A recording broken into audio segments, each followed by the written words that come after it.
مرة أخرى يثبت الشعب الجزائري أنه الرائد والمساعد، يدا بيد يقف مع الأمن والمصالح المشتركة، يكتسح الجبال المثلجة بجراراته، يفتح طريق العبور للقرى التي حاصرتها الثلوج.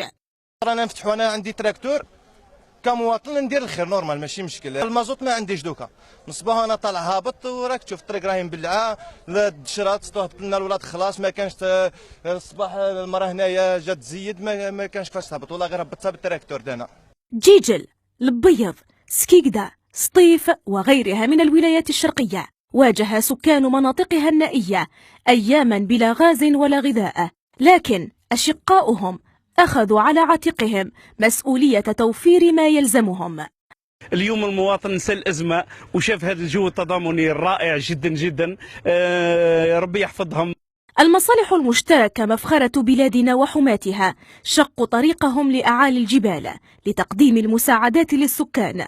تم تقديم وجبات ساخنة للأشخاص الذين هم بدون مأوى، كذلك وبتنسيق مع مصالح البلدية رايحين نقوموا بتوزيع بعض الأغطية على منطقة المسمى منطقة سحيمي اللي هي تبعد بحوالي كيلومترين عن مدينة البيض.